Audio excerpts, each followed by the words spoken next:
Dimona. Iran just hit Dimona, not Tel Aviv, where the missiles have been landing for 23 days. Not the air bases in central Israel where the arrow batteries have been firing their last interceptors. Not the military command facilities or the intelligence headquarters or any of the categories of target that this conflict has been producing for 3 weeks, in the specific vocabulary of military strikes against military assets. Dimona, the city in the negative desert of southern Israel, where Israel's negative nuclear research center sits behind fences and security systems and decades of official silence.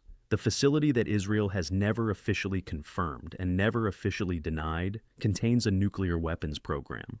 The facility that the IAEA has been asking to inspect for 60 years and has never been permitted to enter. The facility whose existence is the specific open secret that every government in the world has been operating around for 6 decades. Knowing it is there, knowing what it does, agreeing collectively never to say out loud what everyone knows.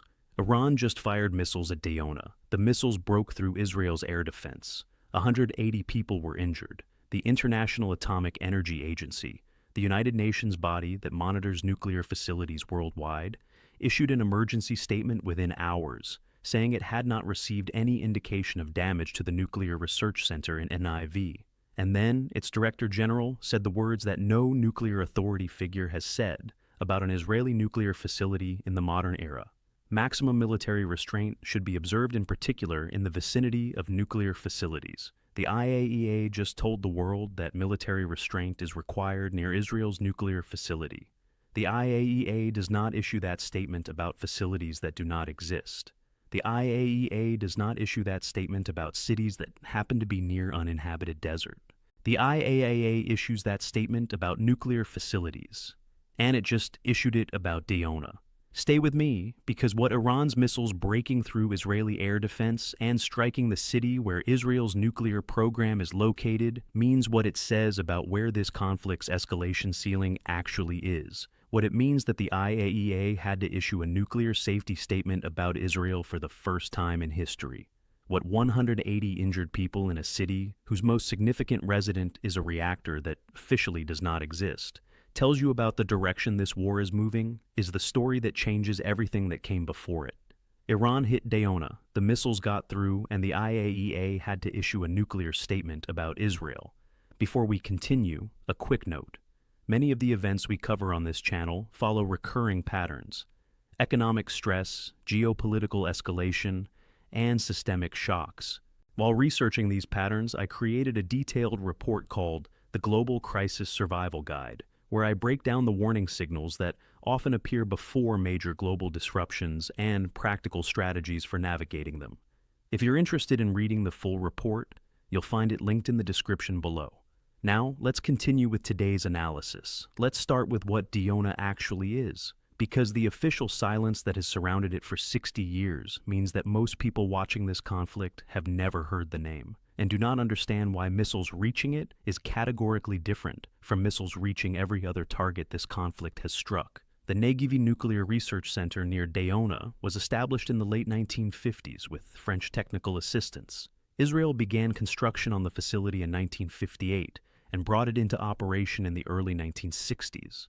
The facility includes a nuclear reactor, the IRR-2, a heavy water reactor, and according to decades of intelligence assessments, technical analysis, and the testimony of Morai Vanunu, who worked there and whose 1986 revelations were published in the Sunday Times, a plutonium reprocessing facility and a nuclear weapons production infrastructure.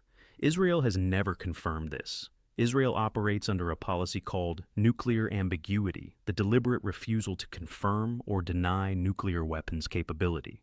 The policy is designed to provide deterrence. Every adversary must assume Israel has nuclear weapons without triggering the international pressure and treaty obligations that a formal declaration would produce.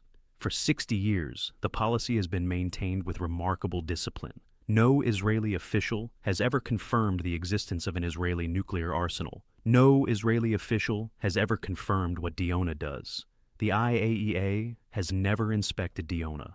The Non-Proliferation Treaty framework that requires IAEA inspection of nuclear facilities applies to NPT signatories.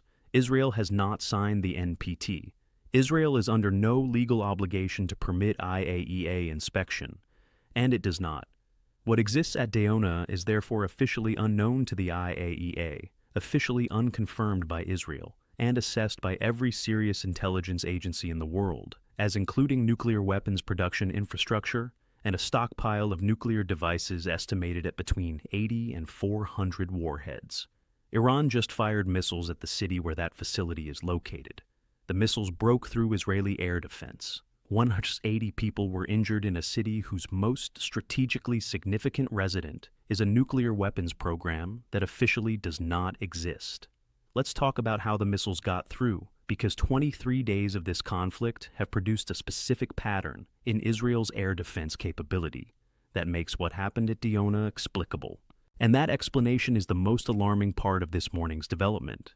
Israel's air defense over southern Israel has been degraded throughout this conflict in ways that the northern and central coverage has not been fully degraded because the resource allocation of the remaining interceptor inventory has been prioritized toward Tel Aviv, Jerusalem, and the central population centers, where the majority of Israel's 9 million people live.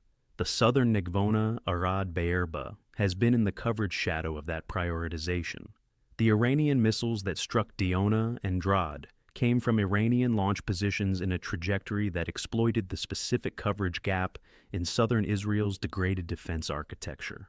The IRGC said it targeted IDF bases, including Pomim Air Base and OVDA Air Base, as well as the cities.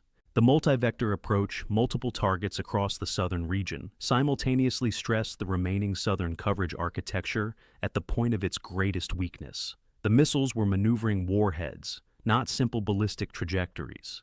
The KBR Shechan and Emad variants that Iran has been deploying in recent waves carry warheads that adjust their flight path during descent, the specific capability that makes the intercept geometry exponentially more complex.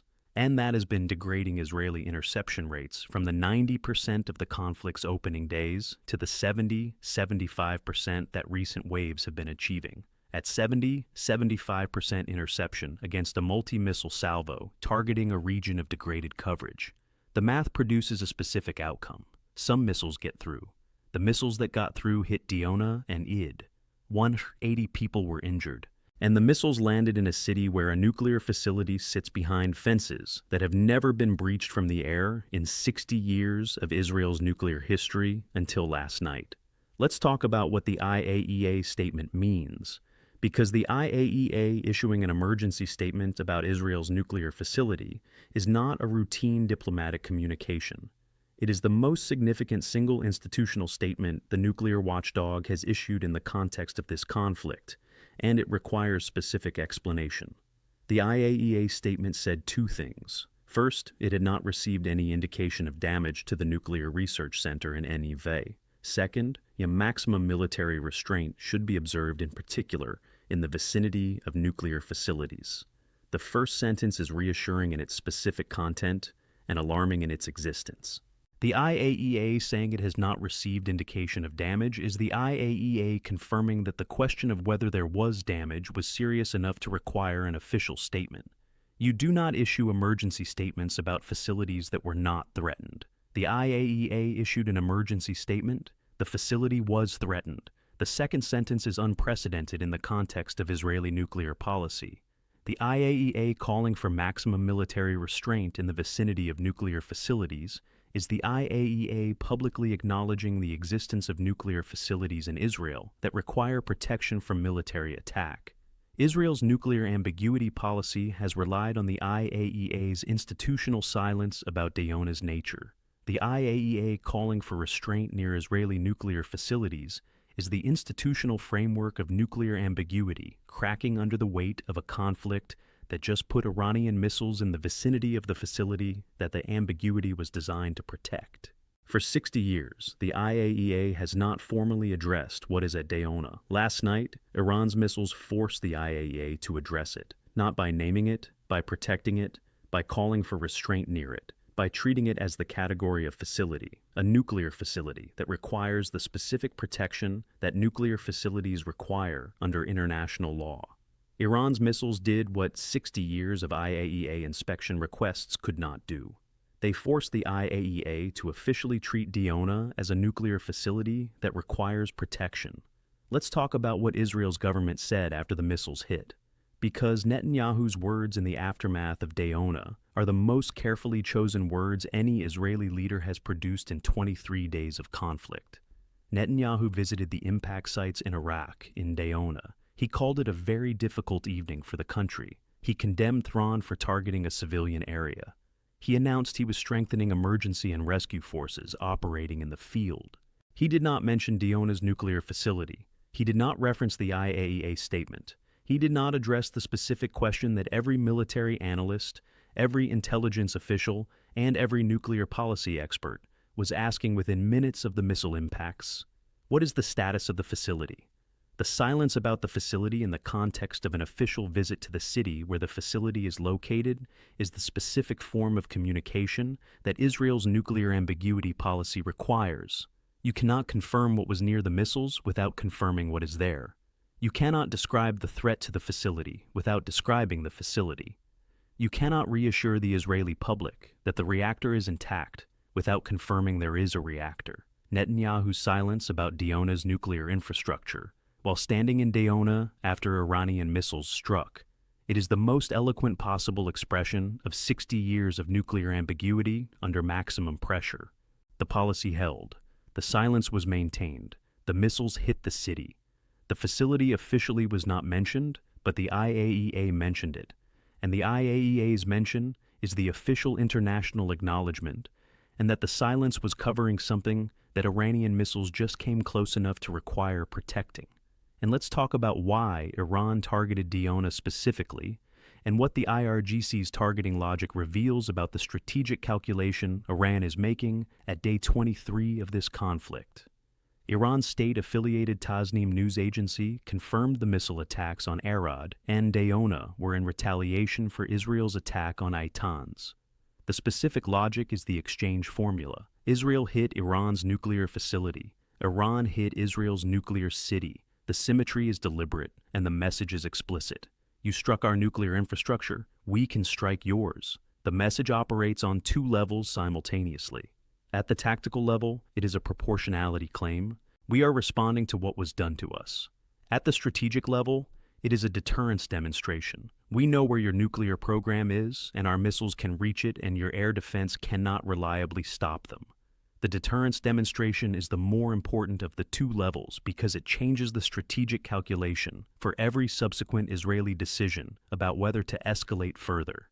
Every Israeli decision-maker, considering the next strike package against Iranian territory, now makes that decision with the knowledge that Iran has demonstrated it can put missiles in the vicinity of Dimona and that the air defense, which is supposed to stop those missiles, let 180 people get injured in the city where the reactor is. The specific terror of Dimona as a target is not that the reactor was damaged. The IAEA says it wasn't. The specific terror is that the reactor could have been targeted more precisely, that the missiles that struck Arad in the city of Dimona were aimed to demonstrate reach, not to achieve maximum damage to the facility itself, that Iran chose to show it could reach Dimona rather than to maximally strike what is at Dimona. The restraint is the message. Iran can reach Dimona. Iran chose not to hit the reactor directly. That choice, visible in the distance between the impact sites and the facility's location, is Iran's communication to Israel about what escalation beyond a certain threshold would produce. Hit our power plants, and we stop being restrained about what we hit near yours. Let's talk about the specific nuclear risk that Dimona being struck introduces, and why the IAEA Director General's call for maximum restraint near nuclear facilities is the most alarming single sentence any international official has produced in this conflict. A nuclear reactor that is struck by a ballistic missile does not automatically produce a nuclear explosion. Reactors are not weapons. The specific risk from a missile strike on a nuclear research reactor is radiological rather than nuclear in the weapon sense. Damaged reactor containment releasing radioactive material, spent fuel storage being breached and releasing radioactive contamination. The specific category of harm that Fukushima and Chernobyl represent, rather than the category that nuclear weapons represent. The Negavi Nuclear Research Sense reactor has been operating for more than 60 years. 60 years of fuel cycle operations produce a specific inventory of radioactive material, spent fuel, processed waste, operational byproducts that is stored at the facility. A missile strike that breached the facility's containment would not produce a nuclear explosion. It could produce a radiological release in the negative desert and potentially beyond it. Depending on wind conditions, the nature of the breach, and the specific materials affected, the negative desert is not uninhabited. Beersheba, Israel's fourth largest city, is 35 kilometers from Dimona. The population of the surrounding negative region is significant. A radiological release from a damaged Dimona facility under the wind conditions that prevail in the region would not stay in the negative. It would move. The IAEA Director General knows this. His call for maximum restraint near nuclear facilities is not abstract diplomatic language. It is the specific warning of the man who understands exactly what is at Dimona, exactly what a missile strike on that facility could release, and exactly what the wind patterns of the negative desert do to radiological contamination. Iran's missiles hit the city. The reactor was not struck, but the IAEA Director General issued a nuclear restraint warning anyway. Because close enough is not a comfort when the facility behind the fences contains what Dimona contains. Trump threatened on the same day that Iran struck Dimona to obliterate Iran's power plants if the Strait of Hormuz was not fully opened within 48 hours. The threat was issued via Truth Social, in the specific language that Trump uses when communicating maximum escalatory intent: hit and obliterate. Starting with the biggest one first, the timing of Iran's Dimona strike, the same day as Trump's power plant ultimatum, is either coincidence or the most precise possible communication about what Iran's response to the power plant strikes would look like. Iran's parliament speaker said the same day that if US and Israel target Iran's power plants, critical infrastructure and energy facilities in the Middle East could be irreversibly destroyed. Iran's Revolutionary Guard said they would completely shut the Strait of Hormuz if Trump executed his threats. And on the same day as those warnings, Iran put missiles in the city where Israel's nuclear program is located. The sequence is not coincidence. It is the explicit communication of the escalation ladder. You threaten our power plants. We demonstrate we can reach your nuclear city.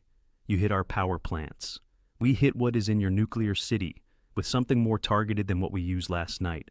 Trump's 48-hour ultimatum was issued. Iran's counter-message was delivered via missile to Dimona. The 48 hours expired. Trump postponed the power plant strikes for 5 days amid Omani mediation. The postponement happened after Dimona, not before. The missiles that struck Dimona changed Trump's calculation about the power plant strikes. The IAEA does not have to spell that out.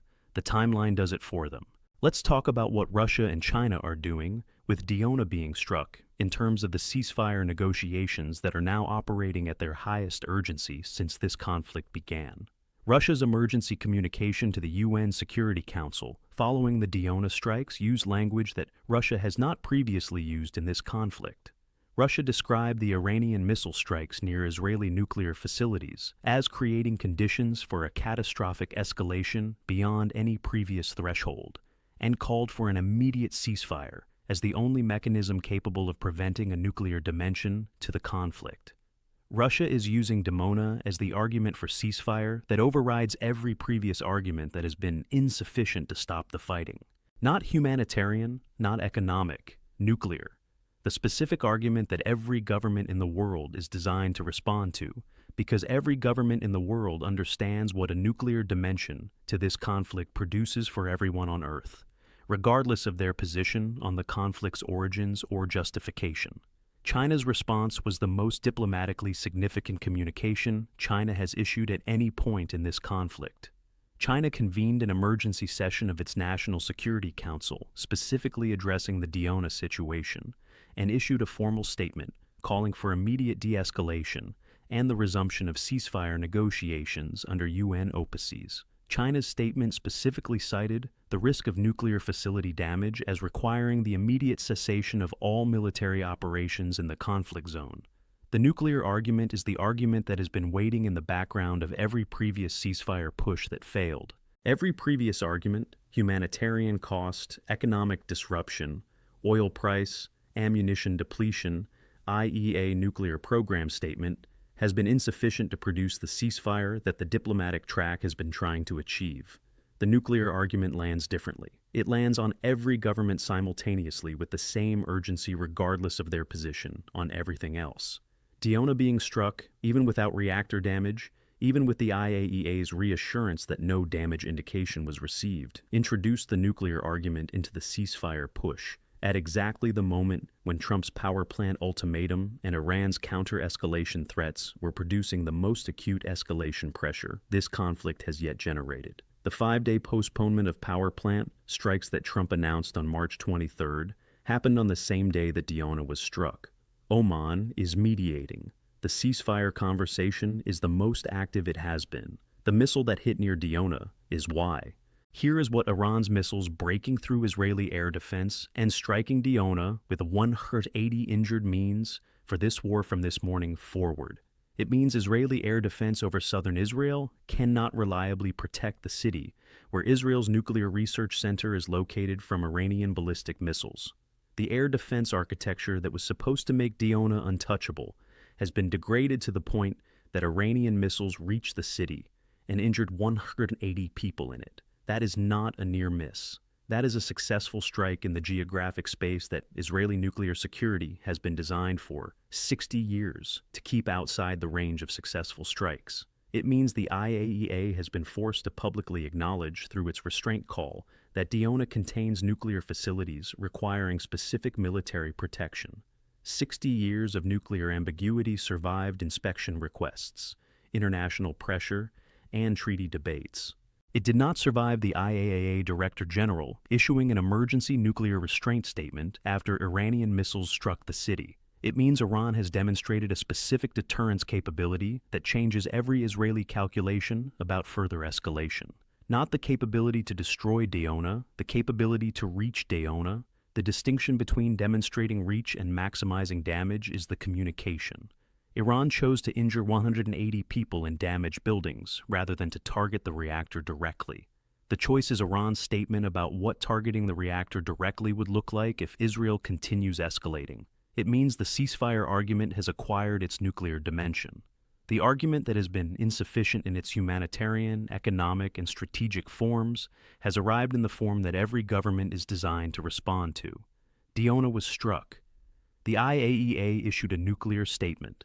Trump postponed power plant strikes. Oman is mediating.